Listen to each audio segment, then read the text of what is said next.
why? I would guess that a lot of people know that that's a trick, right? So, Mm. but it's still, I guess it's still easy to fall for it. Is there any reason why you might completely knowing that it is a trick of the trade, but it still might Yeah. work to some extent? Like, why is that? So I think that it's because a whole lot of stuff is going on.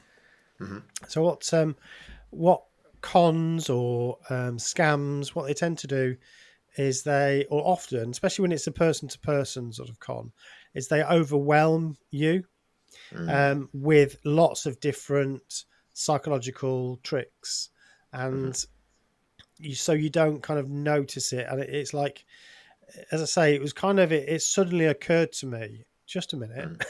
Mm. Up until that point, I hadn't really thought about it, but then I thought, oh, hang on, that rings a bell.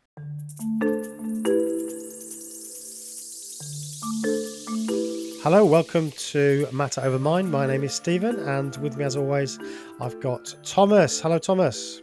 Hello, how you doing? I'm very well, thank you. Very well. Quite warm. It's hot at the moment in this country. We're not used to Yes. it. No, not with this carpeted floor and thick walls. No, it's rubbish. Yes.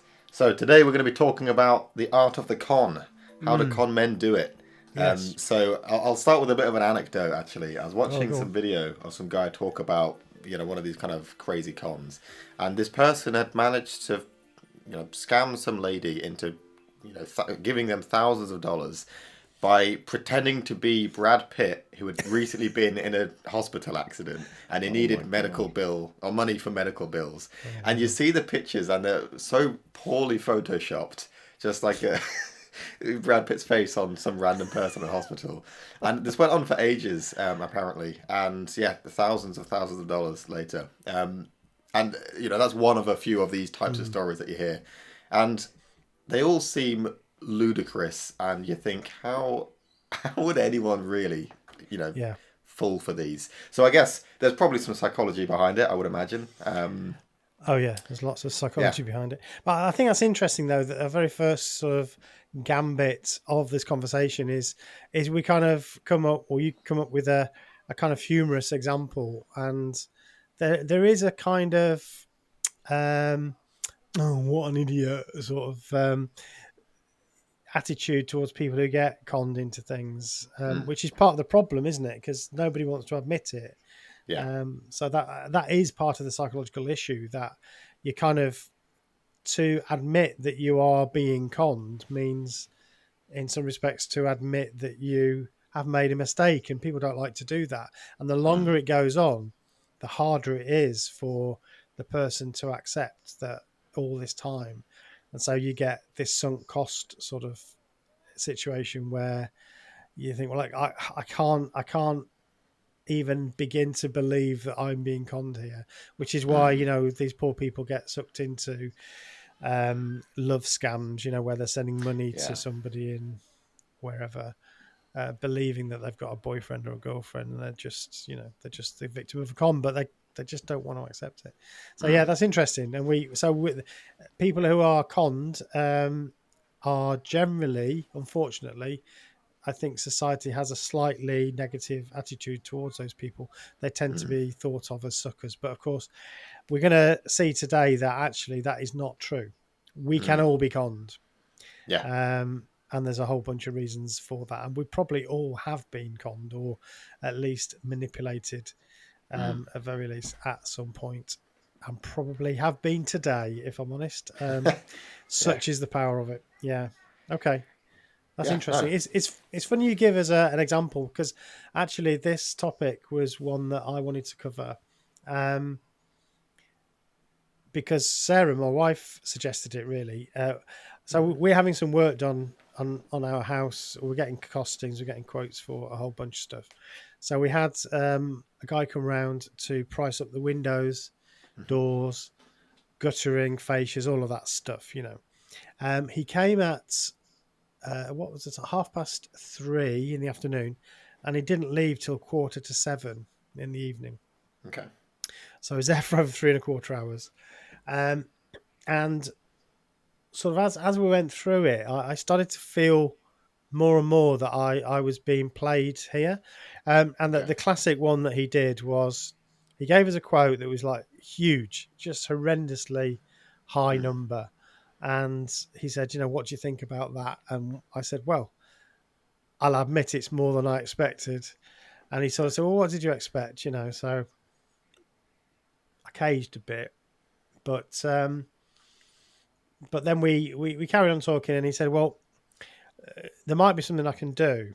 So he then rings his boss in front of Mm. us, and he says, do you think that this house, given the location and that it's a big change, do you think we could include this house with this other marketing thing that we're doing? It would mean putting a board up and being part of this whole marketing campaign, but it could bring the number down. And he Mm. said, yeah. So I had a conversation, yes, we could do that. So he then gives me another number, which is like about £9,000 less than the original quote. Yeah. And then the phone rings again, and it's his boss again, and he's saying, I've been thinking about this. We really, we're really good to get this house because it's in a very visible position and people will be able to see the difference. So Mm. maybe we can invest a little bit for this family, and we could put £6,000 in as well into the bucket, sort of thing, to bring it down still further.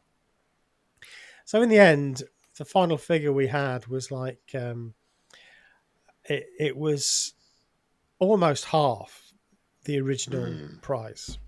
Yeah. And we're talking about still a lot of money, but at that point, I thought, do you know what? I've seen this movie before, Yeah. because we had something similar when somebody's come in to quote solar panels for us. It was we've got some. You might be interested. Actually, it'll cost this £10,000, but we do have some in stock. I'll see if I can get my boss to see whether we can release those. They were from another job that just didn't get done, so we kind of need Yeah. to get rid of them out of inventory. So I thought, yeah, that's a kind of typical con. Then I went online and I started putting the name of this company in, and yeah, really interesting. There was an account there that Mm. sounded almost word for word what had Wow. happened to us. It was here a long time, hard sell. All of a sudden, found a way of discounting it, and Mm. you know, and I thought it was still actually quite a high price at the end of it. Yeah. Um, I guess so I started to think about that. by comparison, Exactly, it's yeah. so much lower. You're like, well, I can't afford not to Yeah. now. Yeah. Which straight away brings us to one of the psychological tricks, and it's called anchoring. Mm.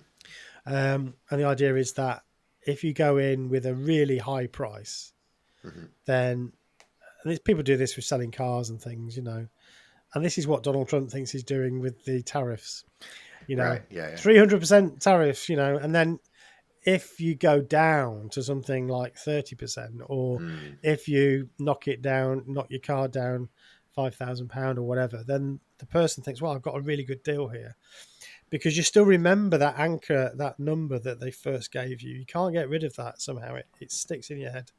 So Mm. wherever you start from, that's your kind of anchor point. So yeah, that's a kind of typical psychological trick. So that's our first one, really. Is that's Mm. how they tend to do this sort of thing. Yeah. I mean, that makes sense. I mean, yeah. I think we've all experienced some version of that, whether it's, Yeah. money, or you're at work and you need something done by a certain date, and then actually this will take 4 weeks to get done. So when they do it in 2.5, it seems great, but actually it should have only taken 1 week, or whatever it might be. Yeah. Absolutely. Yeah, it's interesting. I mean, so in terms of, I guess why I would guess that a lot of people know that that's a trick, right? So, but it's still, I guess it's still easy to fall for it. Is there any reason why you might, completely knowing that it is a trick of the trade, but it still might work to some extent? Like, why is that? So I think that it's because a whole lot of stuff is going on. Mm-hmm. So what cons or scams, what they tend to do is or often, especially when it's a person-to-person sort of con, is they overwhelm you with lots of different psychological tricks, and so you don't kind of notice it. And it's like, as I say, it was kind of it suddenly occurred to me just a minute. Mm. Up until that point, I hadn't really thought about it, but then I thought, oh, hang on, that rings a bell, Mhm. and so I think that's part of it. So one of the other tricks. So I should say, by the way, I did some research on this for the podcast, and I'm drawing quite a bit from a paper. Mhm. I'll give you the details of the paper. It's called Scam Compliance and the Psychology of Persuasion by David Modic and Stephen E.G. Lee from the University of Exeter. I'll put the link on the show notes so people can read it. It was actually designed to see what whether you could kind of predict whether people are likely to be victims of a scam. So that it Mm. was more about that, but you get quite a bit of background as well, including, I suppose, the most famous expert in this field, Caldini, who literally wrote the book on it, Caldini's Principles of Persuasion. Okay. So I think many people will know his work. So it draws on that as well. But so yeah, that's kind of where I'm getting this information from. There's also some really good information on biases on the internet. So if you're Mhm. interested in biases, again, I'll put a couple of links on there. So yeah, what's going on? I think one of the other big factors is liking. So this is one of Mhm. Caldini's principles. He came up with 6 principles of persuasion, which is what sales uses, but it can also be used by the unscrupulous. I think that's the other thing to kind of, this is where it gets quite grey and foggy in Mhm. ethical terms, because a lot of the same things that your local supermarket does, Mm. a con man would do, but there's a degree, I suppose, and there's a kind of fuzzy line somewhere where you might say, well, I think this is crossing the line into something that's not ethical. But I think people's line might be different. So some Mm. people might be willing to do other things, or some things that are more doubtful than others. So this is where your personal ethics come into play. So liking is one of these 6. Mhm. So this guy that came around to price up our windows, he was a really lovely guy, Mm. very unassuming. He wasn't big and tall and scary looking. He was very easygoing. He spoke with an accent, but very very nicely spoken. He talked about his family. He asked a lot of questions about me, and wanted to know all about what I did, and then because he was in the house obviously and he was pricing things up, he got to see all our house. So, oh, that's Mm. really cool.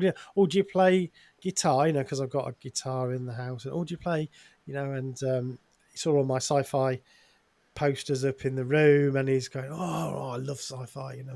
And so he's making you feel, oh, the little Enterprise model that you bought me Oh, yeah. years ago, probably a decade ago. He said, oh, that's so cool, he said. So again, there's a lot of buttering me up, I think, but Mm. this is all to ingratiate himself with me. So, Mhm. and that's good tactic, because when we like somebody, we're much Mm. more likely to be influenced by them. Yeah. So that's another one of the typical ways of getting on board. So that's the first thing: interaction. You're getting to know each other, um, and so that also helps. Authority is another one. Mhm. So he he really tried to prove his bona fides by noticing things about our current windows. So he opened the Mm. windows and he had a look down the side, down the frames, and oh, that's interesting. They've they've done an XYZ thing there, and did you know they haven't actually screwed that in place properly? And he's telling me all this stuff. So he's basically setting himself up as an authority. Mm. Classic. This is a classic psychological trick. You might remember the Milgram experiments. We've talked about this in the past. This is where Stanley Milgram, very famous. You can watch it on YouTube. He got people to imagine they were turning up electric shocks on people in another Mm. room as part of an experiment, but literally going to a state of near death or extreme danger. Um, and they carried on turning this dial higher and higher just because the guy was an authority. He was supposed to be a professor with his white coat on. So there's this idea of authority. We tend to accept authority. So that's another one, I think. Scarcity is a classic one. So this is what he's doing by saying, you've kind of you've got to make your decision today, to be honest, because this marketing thing is going to happen next week. We're going to start it next week, so we really need a decision now, because we're going to have to make push go on this. So you need to let us know. So you've now got a choice. You can pay this or this, but if you want to pay the lower amount, you're going to have to act now. So the time limited element is the scarcity. You're never going to get it at this price again. You've got to act now. So that's what makes you think, oh, I'd better do it, Yeah. So these are there's lots of others, but I think that's probably, in my experience, what was going on in that situation. But yeah, they're layering on these different levels of bias that sort of creates this effect. I've got a question to ask you. You may have done this one before, but let's see what you think. So, for our listeners, you have a go at this yourself. So you got a bat and you got a ball. Okay. A bat and a ball, and they cost $1.10, $1.10 in total. The bat costs $1 more than the ball. How much does the ball cost? So total it's $1.10. Did you say, or £1.10? Yeah, $1.10. The bat costs $1 more than the ball. How much does the ball cost? So let's see. So we've got. Let me think about this. So we've got. You're not allowed to write it down, by the way. I'm doodling on the desk with my hands. No doodling. Okay, I'll do it in your head. visualize. And you've got a limited time. I'm going to give you 10 seconds to come up with an answer. A bat and a ball costs $1.10 in total. The bat costs 5 pence. $1 more than the ball. How much does the ball cost? 5 pennies. What's your answer? 5 pennies. 5 cents. Yeah, 5 cents. Yeah, that is the answer. But pretty much everybody in this test says 10 cents. Yeah, that's obviously the thing is I'm familiar with this trick. So the first time I did it, I also guessed 10 just on a whim it's a classic one. It's also a good one for it's a simple algebra expression, basically. So when you're learning to do algebra, it's a really good one to just... the classic when you're at school, write your method down, because if you get the wrong answer, you'll get some marks for method. This is a really good, use case of writing the method down. Because if you algebraically write the expression, you've got an unknown, and then the same unknown plus some difference, and then you have the solution. So it's just x plus x plus 1 equals 1.1. So there's 2x equals... 2x equals 0.1, divide both sides by 2, x equals 0.5, 0.05. Yeah. So if you follow a method, a process like that, then you are you're going to get it right, because you are following the mathematical process. But what most people do is they use something that we all use, which is a heuristic. So we think using heuristics. So Daniel Kahneman, big man in this field, he died fairly recently. But he really popularized this idea and helped people. His book, Thinking Fast and Slow, brilliant book. You have to read it if you've not read it. But he used this as an example of the fact that we tend to use a heuristic. It just feels right. You got $1.10 and the bat costs $1 more than the ball. You're actually not doing any maths here. You're just using a heuristic, and you're just kind of thinking, yeah, it's about right. Rule of thumb, that sounds about right. But if you actually add it up, it's obviously not. That would make the bat 90 cents more than the ball, which isn't what it asks for. So it's strange. It's really difficult to stop yourself thinking that. Yeah. I did this other one with a group this week. Actually, that I was doing some a training session with, which I think we may have talked about this one before, but I'll just go through it. I have talked about this one on other podcasts. So if you're a listener, you think, oh, that one again. But I'm going to do it because it is so good. It's about Linda. Linda is a 31-year-old, single, outspoken, and very bright young woman. She Okay. majored in philosophy. And as a student, she was deeply concerned with issues of discrimination and social justice, and also Okay. participated in anti nuclear demonstrations. Which is more likely between these two? That Linda Okay. is a bank teller, we'd say cashier, I suppose. Okay. That's one option. Or Linda is a bank teller and is active in the feminist movement. So, which is most likely? Okay. This feels like a trick question, but I'm gonna add in the bank teller plus feminism. I'm just Right. gonna go for that one. Which is what more than 80% on this experiment, and they repeated this experiment. Interestingly, with some of the top universities in the States. Hmm. So these are Harvard people and so on. And these clever people, intelligent people, but 80% of people said that she was a bank teller and active in the feminist movement. But if you think about it, it's not possible for two conditions, of which one is the same as the first one, can be more likely than the statement with one condition. So on the first one, she's just a bank teller. On the second one, she's got to be a bank teller and something else. Ah, yes. Yeah, yeah. So Okay, yeah. it's not possible. So I did this with some intelligent people this week, senior managers in a business, and I was trying to, because I use this idea of thinking fast and slow to try and get business leaders to kind of slow down their thinking a little bit and not just make snap decisions. Think Mm, about what they're doing and think about why the decisions they're making or why they're making the decisions they're making. So I did that, and they just could not get over it. They just couldn't accept yeah. that that she just could not be both, for them.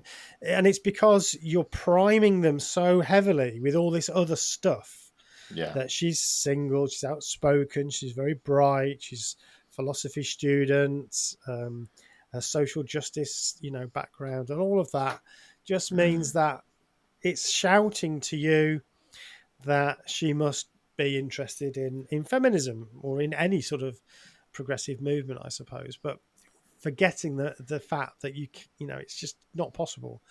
mm, So if you're listening to that thinking, oh, I don't get that, again, look it up. It's Linda the bank teller. It's a famous case.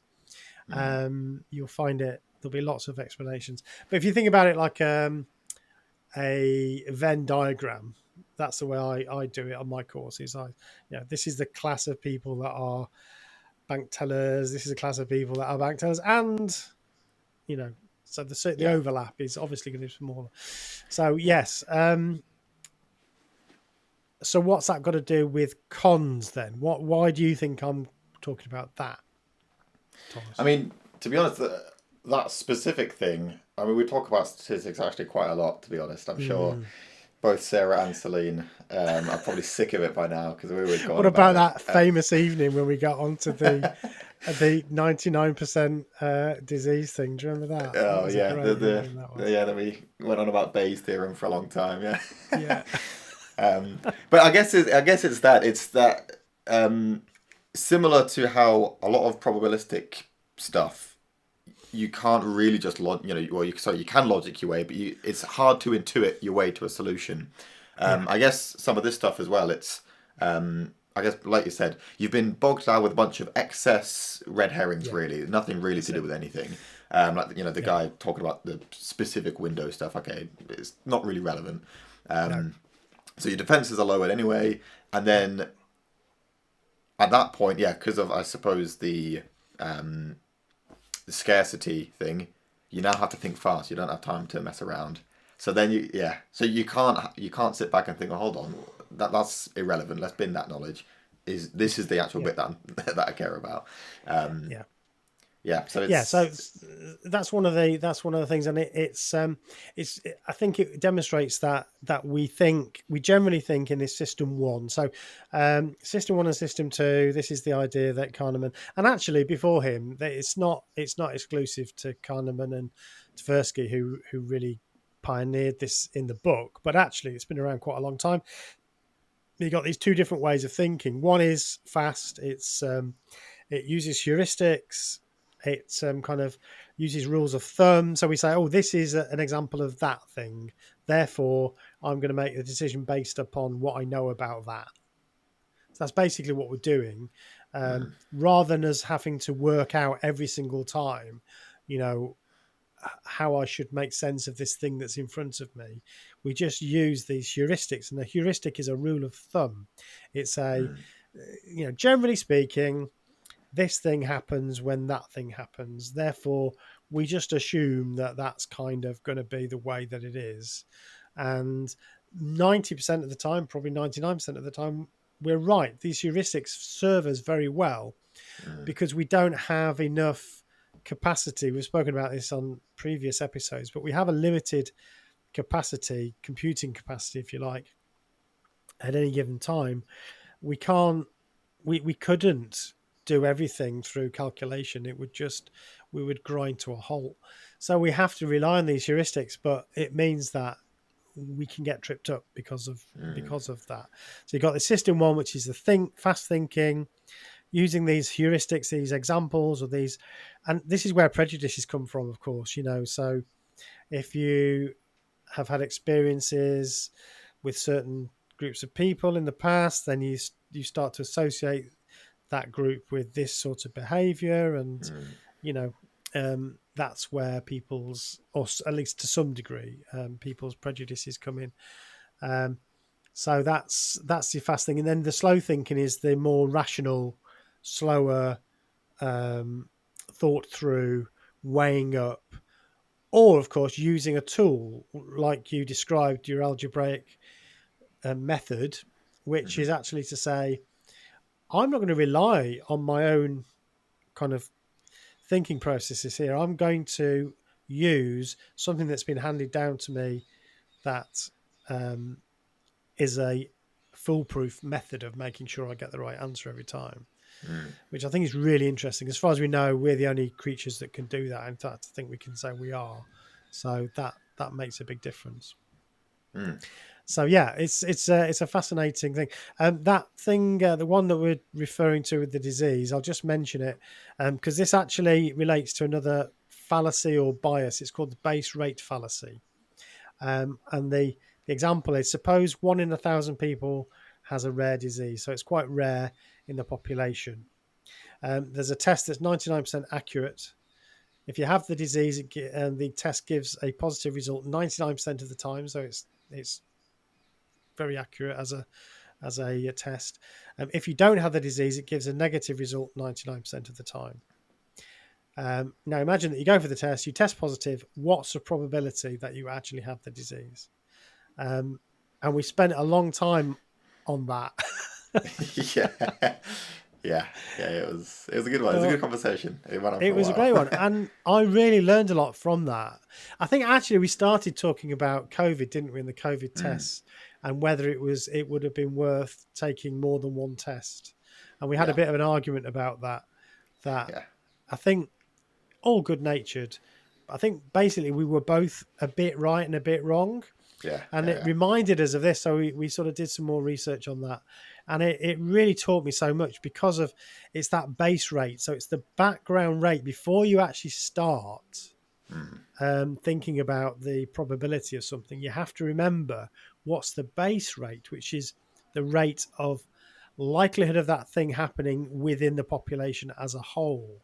And then you can single it down to... Then you can start doing your calculations about what the likelihood is of that particular event, in this case, being positive on your test.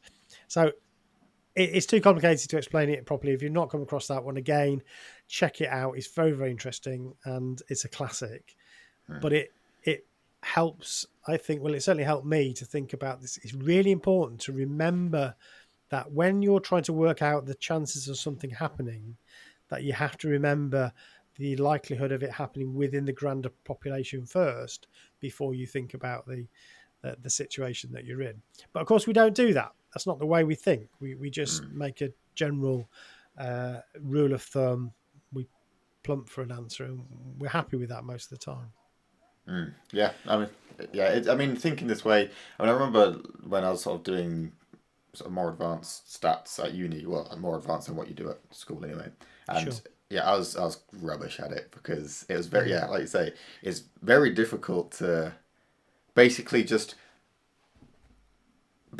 start a problem assuming you know nothing and then just logically going through it because you always have these like, oh, it's probably Yeah. about this, probably about that, Yeah. but then you just go down the wrong rabbit hole and then you're kind of completely incorrect. So it is tricky, and I guess this is probably what happens with this kind of stuff, right? Like you said about Yeah. the sunk cost fallacy. You've been scammed for so long.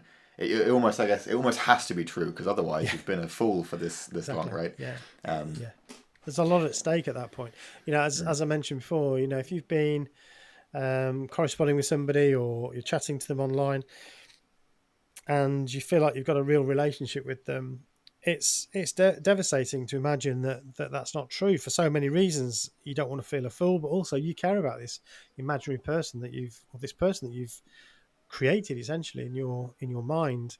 To lose them, it's almost like a death. So it's really difficult once you've sunk in, whether it's money or emotional or emotions, whatever it is, it's very, very difficult. Yeah, there's quite a few others. You're interested in some more of these biases? Let's have a look. yeah, well, I mean the sort of well, the famous one is just confirmation bias, right? I don't know if this Yeah, is necessarily relevant to this particular topic, yeah, but the classic, the picture of the aeroplane during World War One or whatever it was, and then it's like, okay, there's a bunch of holes in the wings, but not in the sort of the engine bit. So the logic there is, oh, armor the wings more, but obviously it's only the planes that didn't get shot in the engine that came back. yeah, So obviously most of your population now has broken wings but a safe pilot. yeah. So, but that can only happen because the other guys didn't come back, right? That's right. Yeah, yeah, Which again, it's one of those. It's when you stop to think about it, it makes perfect sense. But on, I guess, snap decision, sort of snap judgment. Yeah, you're like, oh, obviously, yeah, the bit with the holes in it need fixing. But actually, the wings are probably fine if you can still fly with holes in them. absolutely. And that's so the confirmation bias again is one that scammers use because particularly if it's a bit of a longer con, or it could just be a net that they are looking for people that sort of already have that bias, So um, there's a lot of kind of wellness cons on the internet, about these supplements or these things to eat or these things to do, these exercises to do, and some of it's all around very esoteric things. Some of it's pure nutrition advice, some of it's deeply ingrained in sort of pseudo religious or pseudo scientific mumbo jumbo, but a lot of the time they're really looking for people who already believe that stuff to some degree. Yeah. And when they start taking the supplements, when they start doing the things, then they start to notice what they think is, do you know what? I am starting to feel better.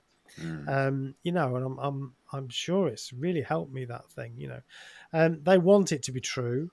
Yeah. They already believe that sort of thing can work. Therefore, they're much more likely to spot what they think is evidence for the thing that they believe to be true. So again, that's another way that people get conned these days on the internet, in particular. You can basically fling out ideas and attractors that not everybody's going to be attracted to it. It doesn't need to. You're just looking for those people that already have that sort of general belief, and you can appeal to those people. So yeah, particularly dangerous, that one. Yeah. Because also, like, yeah, sorry, go on. Yeah, go on. No, I'm interested in yours. Because I was gonna say I mean, this might have been a thing forever, but because of the internet, we notice more now, I suppose. Yeah. It is the don't want to believe in the expert, but you'll believe in the guy who's done their own research. I mean, I get some, and I'm sure anyone who's had an academic email address at some point in their life will get weird emails from Mm. crazy crackpots with their crazy theory that's going to revolutionize whatever. Yeah. And a theme that's somewhat consistent in kind of most of these emails, well, when I give them the time to actually read them, Mm. is they've all done the research from scratch themselves. They've not used any source, any reference. They've thought it up in their shed or something, Mm. and they've started from ground truth and built up this Mm. amazing theory that's going to solve quantum gravity and whatever other buzzword they want to throw in. So I guess is there something to that to the it's nicer to believe in somebody who in principle can start from nothing and then take you step by step rather than having to, I guess, rely on more conventional education, for example, like going into further study, getting a degree and PhD and so on. That's a big time sink and a lot of effort, and it's not for everybody. Yeah. But I guess it's more attractive to think, well, if I just thought about it a bit myself, then I could do it myself. I guess. Yeah, I think there's a few things going on there actually. So one is, I mean, the famous Dunning-Kruger effect, which isn't always, it's not universally sort of liked, but this idea that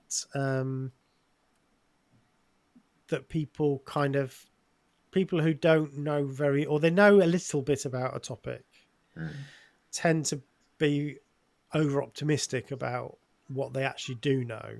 Yeah. So if you don't know anything about a topic, then you admit, I don't know anything about this.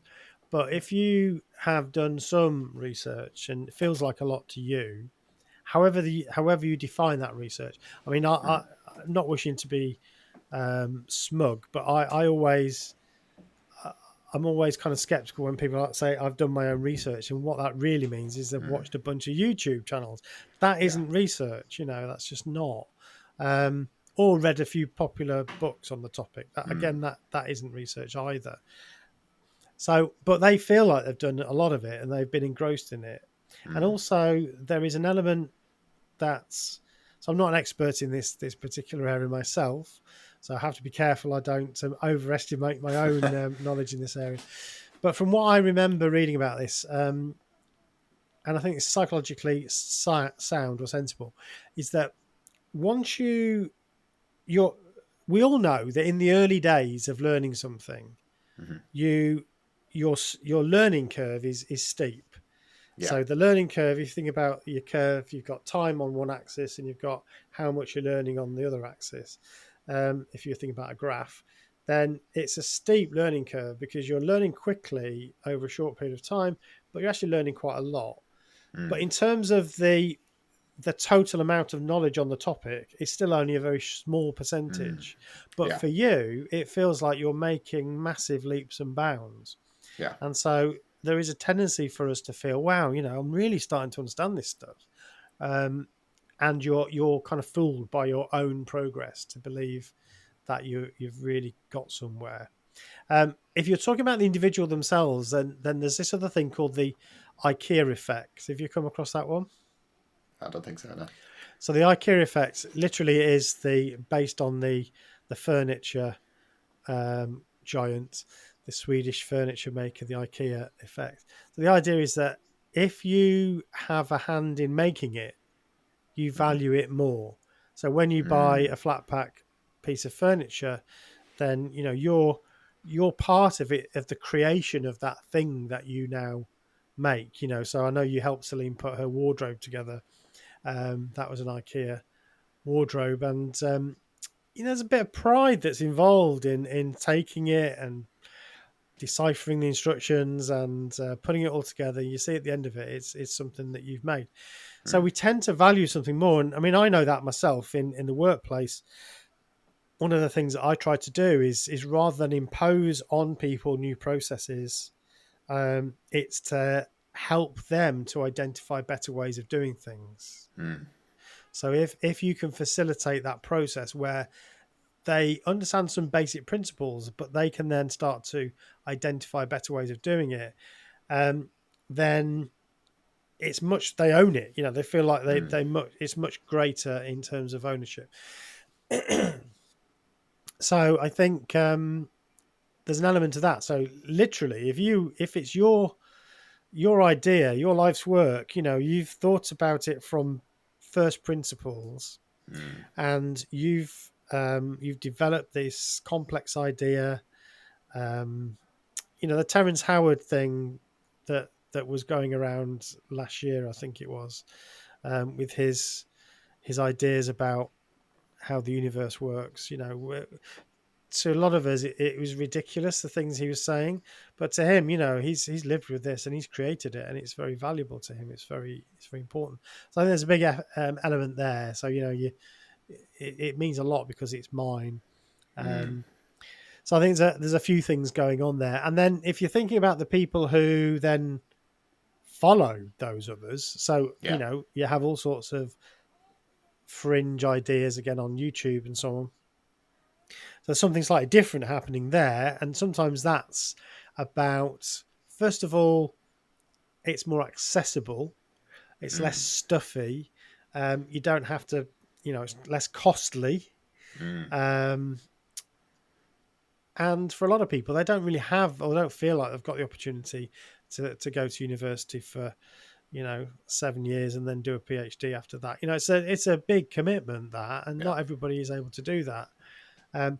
Plus, I think we also have a romanticism around the gentleman scientist from the sort of Mm. 1800s. Yeah. So back in those days, these scientists would literally be identifying the rules of the universe in their study. That's literally Yeah. what they were doing. Newton was grinding his own telescope lenses. That he literally did it with his own hands. Everything he did. So I think that's we just think back. Well, they found it out themselves. They didn't need to go to these places of learning. But of course, it's much more difficult now because those basic principles in many respects, have been the things that you can work out Mm. through the type of activity that you could in your study. That's gone. Yeah. Yeah. Yeah. That's You need big it. research teams with a big budget, don't you, now, to do the Yeah. sorts of things that you need to do. So yeah, Yeah. that's how I would attribute to that, or what I would attribute to that. Yeah, I mean that. Yeah, that makes a lot of sense. I know, particularly when I was doing my A levels just before going to university. Um, yeah, I thought I knew loads, and then then you go to uni, and then suddenly you don't know anything anymore, and Yeah. then you go up, and then I think the most I've ever felt like I've known about my the subject I was doing was at the end of my masters. That's the smartest I ever felt at the end of my Okay. masters. I probably know way more physics now Yeah. than I did back then, but because that's the sort of the pinnacle of sort of I know technically a masters is postgraduate, but the sort of Mm. before going into research as a job kind of thing. Yeah. That's the Yeah. kind of pinnacle really. Mm. And then of course you go on to do your PhD. But the problem with the PhD is you're kind of starting again. Mm. You've learnt the basics, right? And now it's okay. Now you have to properly get on with this stuff. Do this stuff that hasn't been done before. So now nobody knows what you're talking about. Nobody knows anything. Yes. Um, Yeah. so suddenly it's like it's not the hardest stuff that can be taught to you. It's now, well, you kind of can't really be taught anything now. It's just figure it out. And then also what's kind of interesting, and you probably had this as well, whenever you go into sort of again an academic library, and you'll maybe remember, oh, I did this class on this very sort of specific topic. It was maybe like a lecture or two, but then there'll be bookshelf with 5 or 6 books just on that one thing, and you think, how has that Yeah. one topic got so much Yeah. literature on just that thing? Mm. And then you realise, oh, actually, I don't really know anything, do I? Yeah. Yeah, it's interesting.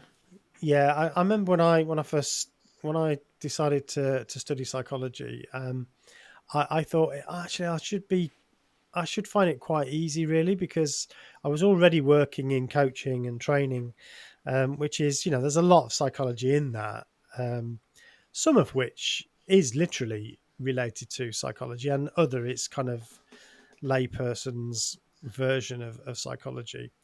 And so I thought, I think I'd be quite good at doing that. I don't think it'd be too difficult. And then, very quickly I started to realise, actually, no, this is a lot more difficult.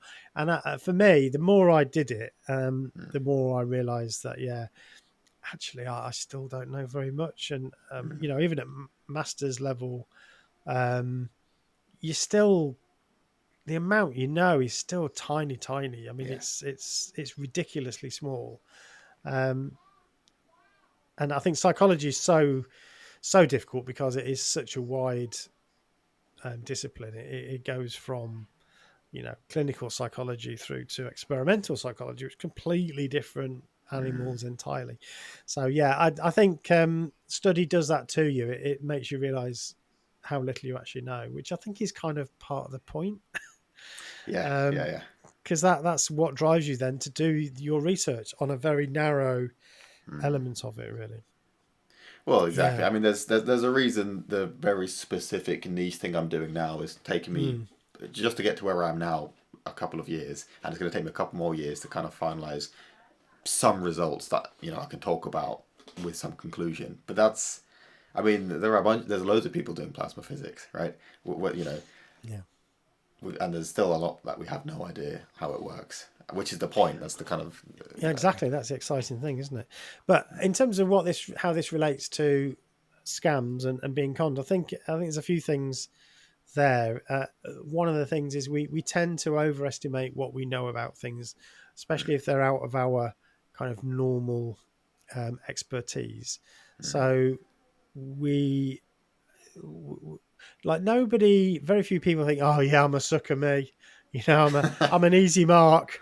Nobody likes to think that. So we all have quite a high opinion of ourselves in terms of the likelihood that we're going to be the victim of some sort of con or scam. So we start from a place that makes us quite vulnerable because we think, that's all right, I'll spot that. So we tend to overestimate, and we know that people do have an overinflated opinion of themselves. I forget what the actual number is now, but in surveys, I think it was an American study, something like 70% or probably more, 80% of Americans thought they were above average in driving skills. So when you just think about that, you realise that isn't possible, is it? And yet that's kind of, and I think most people, every country would be the same. I don't think it's just the States. So we do have this overconfidence, I think, and this belief that we're not going to be conned by this particular thing, What about personality types or traits? Do you think that some people are more likely to be tricked than others? What do you reckon? Well, I was going to ask, as you sort of coming to that last point, I was thinking, who would be more susceptible to us? Would it be the people, like you said, that kind of already believe it, so they just kind of want someone to confirm their bias, or would it be one of these kind of, no, not me, I'm too sharp for that kind of characters? I'm not entirely. Yeah. I imagine there are people more susceptible to it, right? Like I can imagine there's the people who want to be proven right, so they'll kind of search out the thing that will tell them that they're right. But also then I guess some people are just dumb. But I don't. It does. If you're low intelligence, it actually doesn't necessarily mean that you're more likely to be conned. Because one of the things that's worth getting in before we run out of time for the podcast. But I suppose that the little bit I'm not. I don't pretend to give out psychological advice really. But I suppose from my own experience, the thing that I always do, and I said this to the guy at the time who was trying to sell me the windows. Look, I have a rule that I will never, ever buy something at that moment. If it's a big investment, if it's a couple of pounds, then okay, fair enough. But I will never make a big purchase of anything without sleeping on it at very least. Yeah. And it's just a rule. It doesn't matter how good the offer seems, what the The loss could be, um, I will never, ever say yes at that time. I will always say, right, we need to think about it. We need to talk about it. We'll come back to you. And if you just make that rule, it's a bit like your algebra process of doing your calculations. It's saying, well, I don't trust myself to be able to judge that. So I'm just going to make a rule.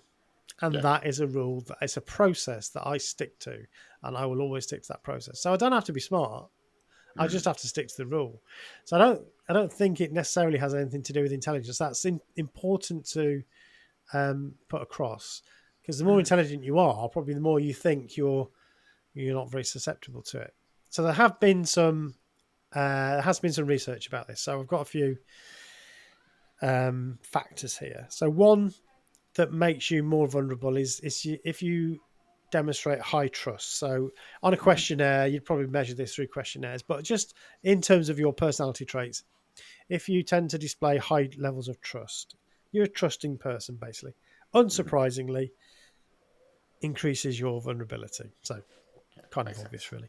Yeah. What I thought was interesting is low self-control. So if you go into prisons and you talk to prisoners there, you'll find that one of their common psychological traits is low self-control levels, difficulty in controlling their own behavior.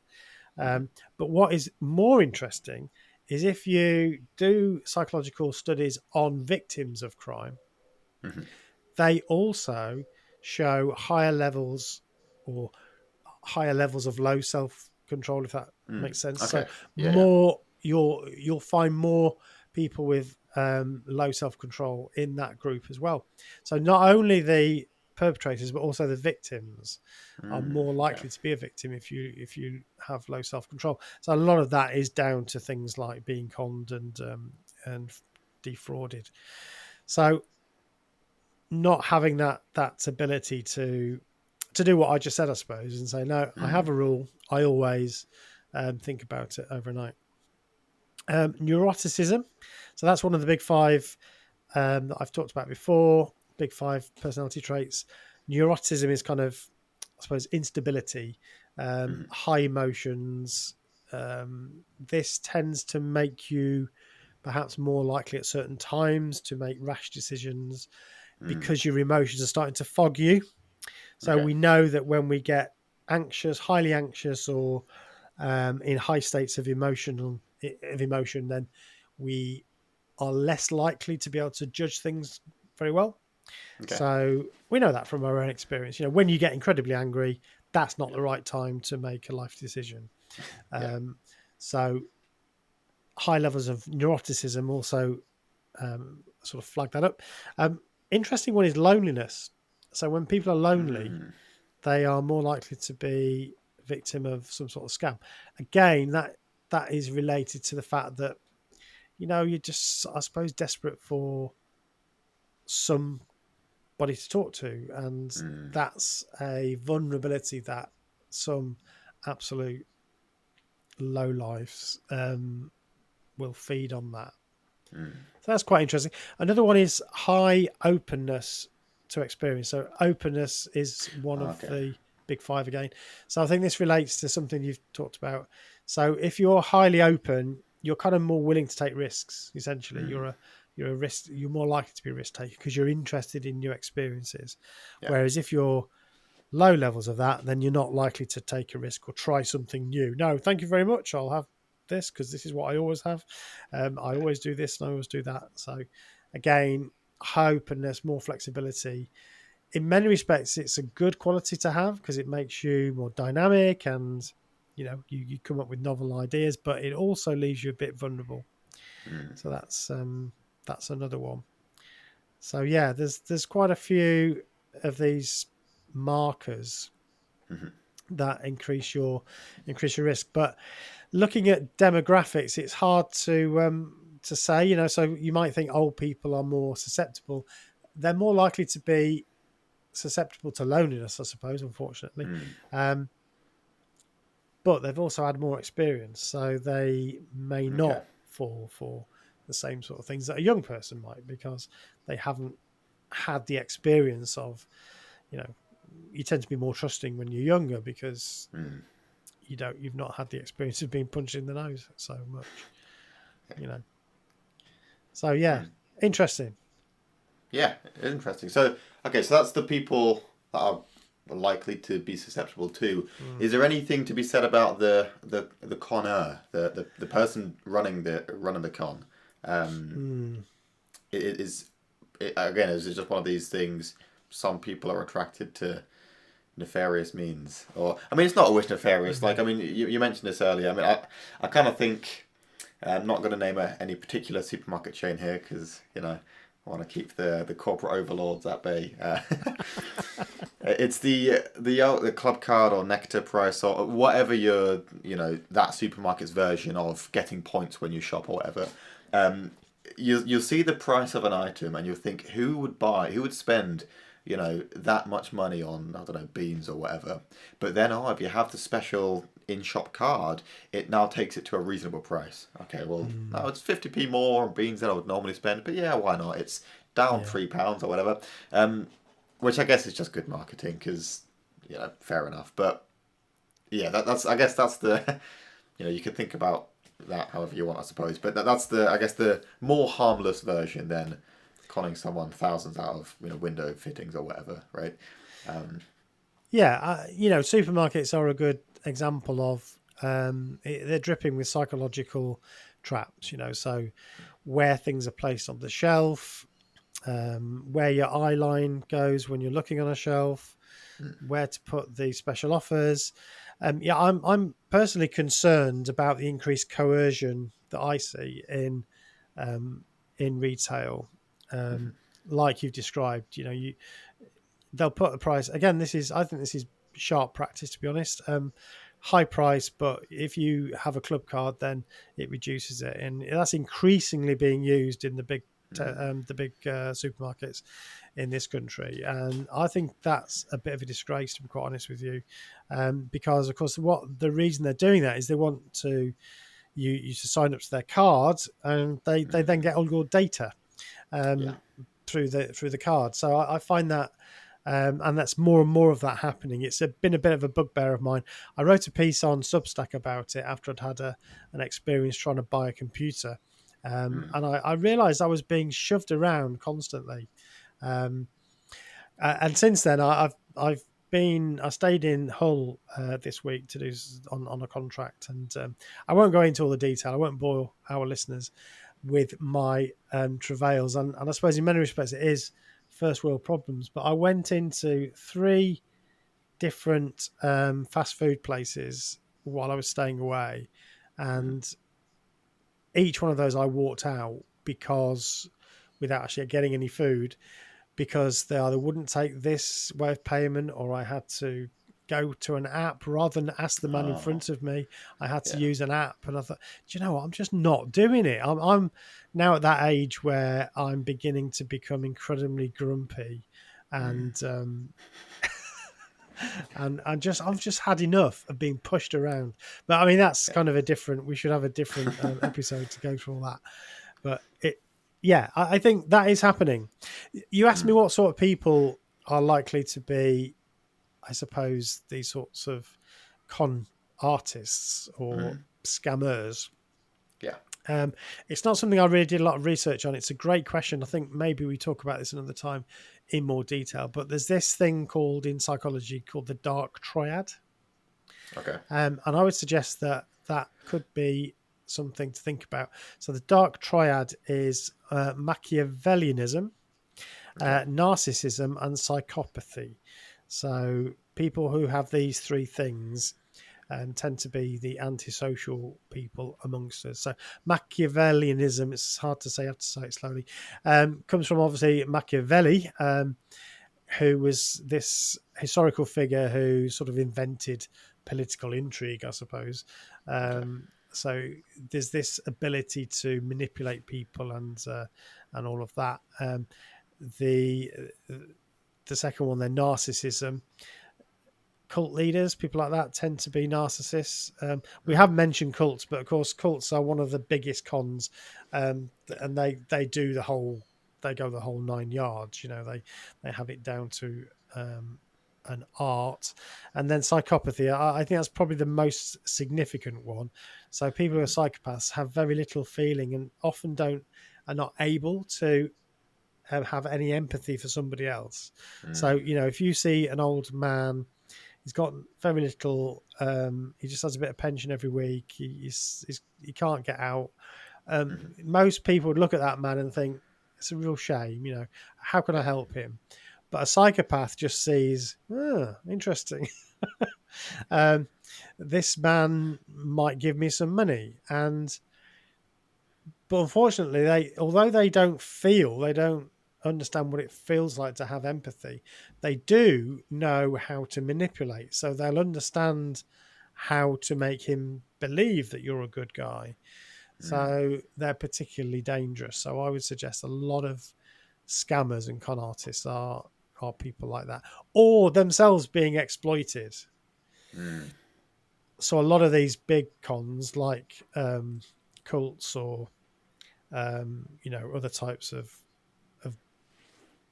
sort of pyramid schemes and things like that, often the people at the bottom are doing things that they probably don't really feel particularly good about, but they're then coerced into doing them. So they're also likely to be victims of that situation. Yeah. Makes sense. So talking about this reminds me of a bit of an aside here. Did you ever watch the Armstrong and Miller show? Yeah, sometimes, yeah. Yeah, back in the day. There was that one sketch about everyone's going on about these half price pots they had at this pottery place, and they go, and then the guy starts yelling about, these aren't half price, these are just regular price, and there's been lifted at half price, and he's going on about it, making a ruckus, and then the men in suits come and take him away, and they take him in the back room, and then the next week he's like, look how great these pots are, they're all half price. It's it's a good show. Yeah, for our American listeners, that it was a sketch show on the BBC, I think, going back quite a long time now. You probably catch them on TikTok. So I think it's an interesting topic, and it actually brings a lot of things together. So I guess the advice that, as I mentioned before, is have a process that protects you from these sorts of things, and being aware of it, I think, helps. So when I went through the bat and the ball thing with you, and then I went through the Linda thing, even if you hadn't known of those, by the time you get to the second or third example, what's starting to happen to your thinking? You're starting to think, hang on, there's something going on here. There's a trick, and you start to realize. I think being forearmed, or being forewarned, I should say, is being forearmed. So just being aware of that, very, very important. And just giving yourself time really to do the proper research you need to do to make sure that it's above board. I think very, very important, especially as you get older. I think it is so important to do that. Okay. Great. Anything else? Are we done? I think that's it. I think we've covered that. We've equipped me to never be conned ever again. Excellent. Right. Okay. Well, good. I enjoyed that chat. So thank you very much, everybody, for listening. Don't forget to like and subscribe, as they say. We've been having some more conversations on Facebook. So if you're not on the Facebook group, then join us.